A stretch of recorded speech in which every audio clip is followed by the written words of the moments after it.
We came for sunsets and silence. My voice, Evelyn's voice, echoed in my head as our ferry sliced through the turquoise water. I had said it as a joke to my friends, a promise of what this trip was supposed to be. But now, seeing the island appear on the horizon, it felt more like a prayer. It rose from the sea like a forgotten myth. White villas clung to its green hills. Olive groves shimmered silver in the afternoon sun. The air already smelled different out here. It was thick with the scent of salt, jasmine, and something wild and ancient. We were 4 women in our 60s. We had packed for a quiet getaway. We had planned for peaceful evenings and lazy days. We thought we knew what we wanted. But the island had other plans for us. We were not the same women who had boarded this ferry. Life had marked each of us in its own way. I was a retired professor, my mind still sharp, but my heart carefully guarded. Rosa, a whirlwind of color and chaos, was an artist who refused to let age dim her fire. Diana, our gentle soul, was a recent widow, her eyes still holding the shadow of a great loss.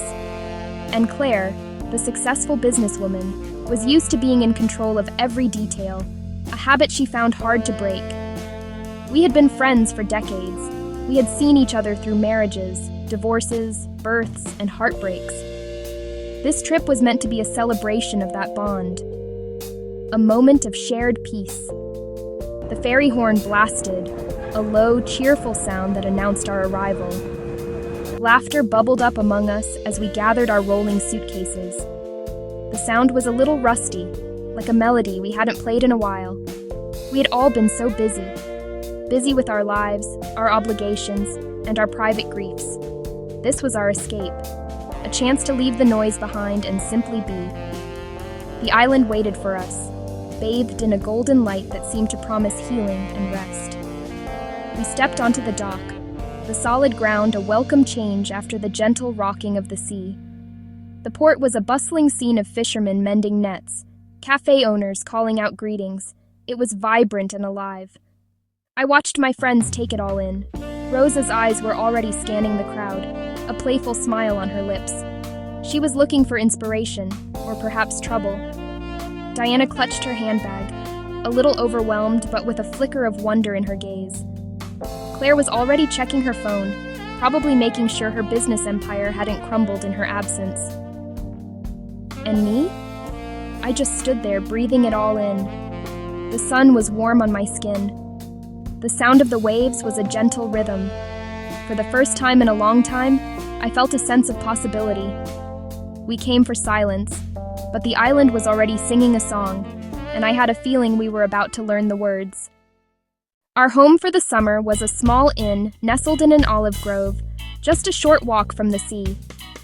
It was called Villa Helios, the Villa of the Sun. It was perfect. Whitewashed walls draped in bougainvillea, bright pink flowers against the deep blue sky. A stone patio offered a breathtaking view of the water. As we rolled our suitcases up the gravel path, 2 men emerged from the main house to greet us. They were brothers, we would soon learn. They were handsome, both in their mid-50s, with the kind of sun-weathered skin and easy smiles. Their presence was an unexpected addition to our planned serenity. The older brother, Nikos, was the innkeeper.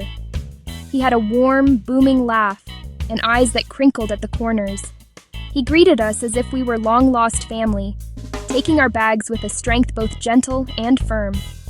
His younger brother, Theo, was quieter, with a more reserved smile and a thoughtful gaze. He stood slightly behind Nikos, watching us with an air of amused curiosity. They were a study in contrasts. Nikos, the sun, bright and direct. Theo, the shade, cool and intriguing. Their welcome was so genuine that even my usual caution began to melt away. They offered us glasses of cool lemonade, and we sank into chairs on the patio, the journey already fading from our minds. Rosa, of course, wasted no time. She leaned forward, her bracelets jangling, and gave Nikos a dazzling smile. You must be the gods we were told to expect on this island.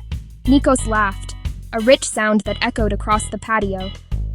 Diana, ever the gentle one, blushed a deep crimson and looked down at her lap, flustered by Rosa's boldness.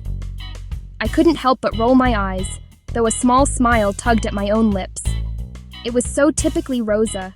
She believed passion had no expiration date, and she was determined to prove it. I watched the exchange, my professor's mind analyzing the dynamics already at play. Claire, meanwhile, tried to appear unfazed. She sipped her lemonade with a practiced elegance, as if she were in a boardroom, not on a sun-drenched Greek patio. The villa is adequate. She was pretending to be above it all. But I knew her better. Behind her controlled exterior, there was a curiosity. As Theo caught her eye and gave a small, knowing nod, I saw a flicker of something new in her expression. A crack in the armor. It was only our first hour, and already the silence we had come for was being filled with unspoken questions and teasing smiles. 2 nights later, the entire island seemed to gather on the main beach for a party. It wasn't an official event.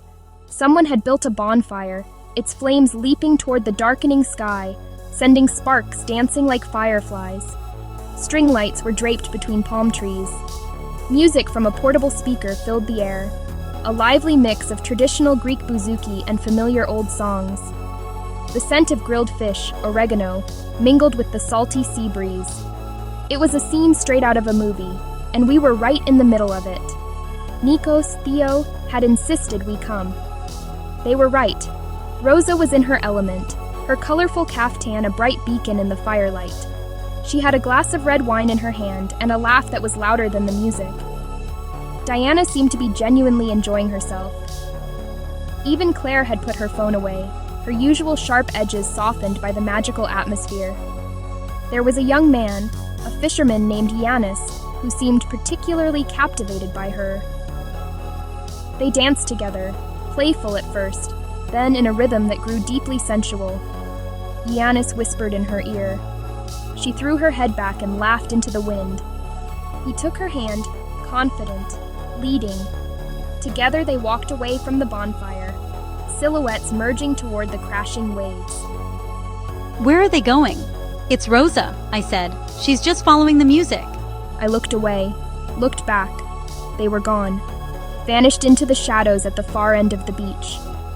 While Rosa was off on her adventure, another one was quietly beginning. I saw Theo approach our blanket.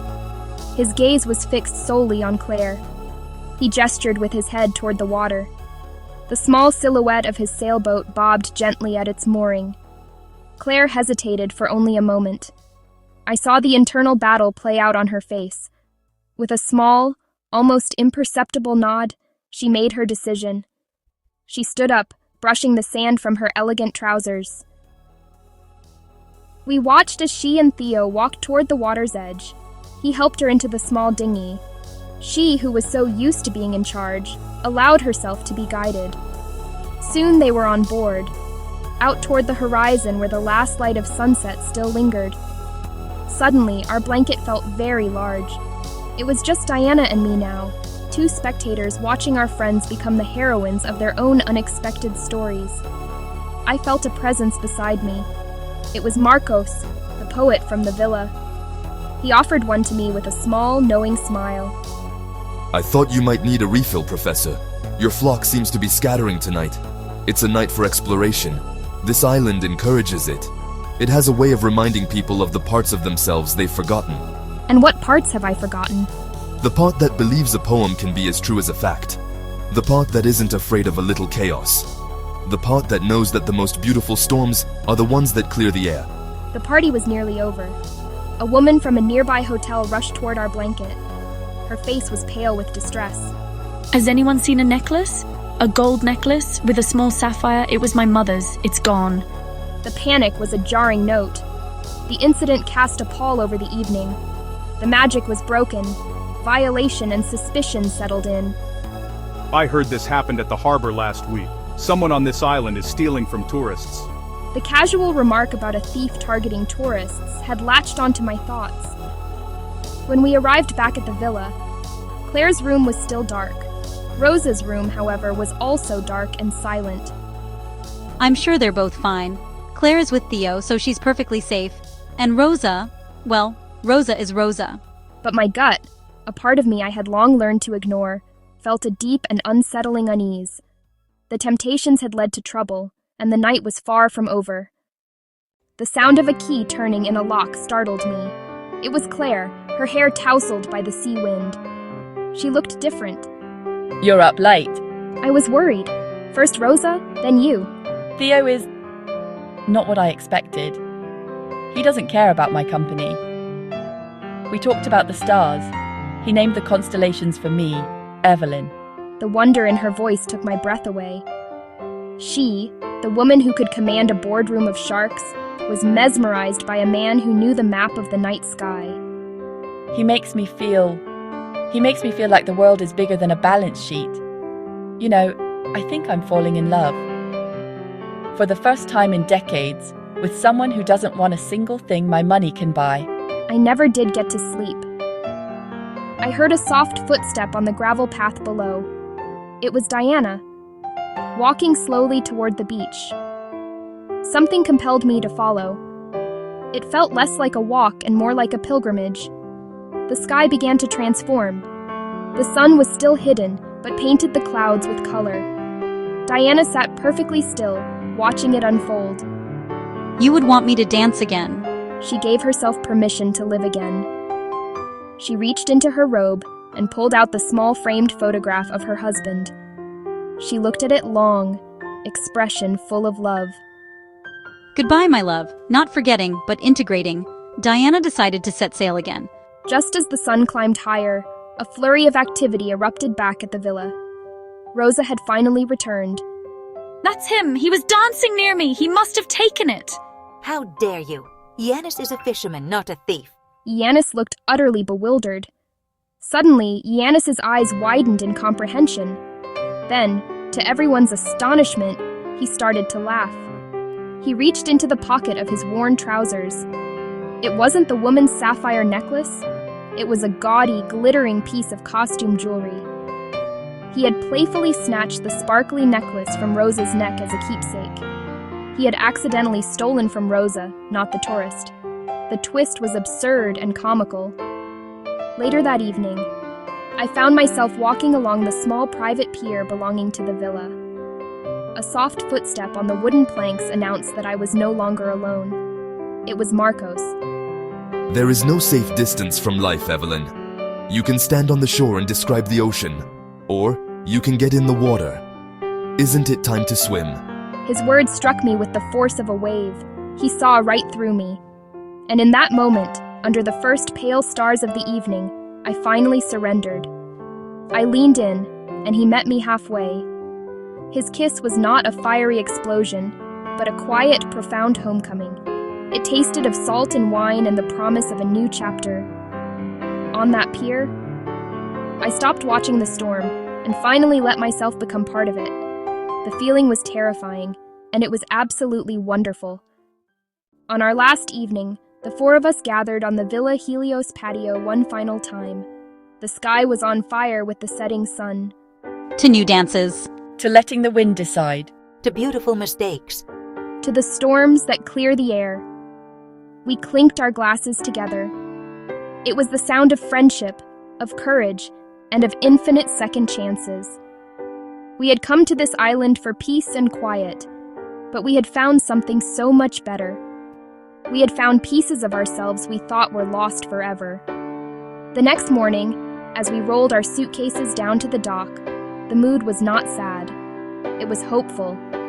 There were promises of letters, of phone calls, of a return trip next summer. There were warm hugs and a few lingering kisses. As we boarded the ferry and it pulled away from the shore, we stood at the railing, waving. The island grew smaller, but its impact on us was immeasurable. We were taking it with us, woven into the very fabric of who we had become. The sun was warm on our faces, and our laughter echoed across the water. We came for peace. And we found pieces of ourselves. We broke into laughter, a sound that was rich and full and echoed across the water.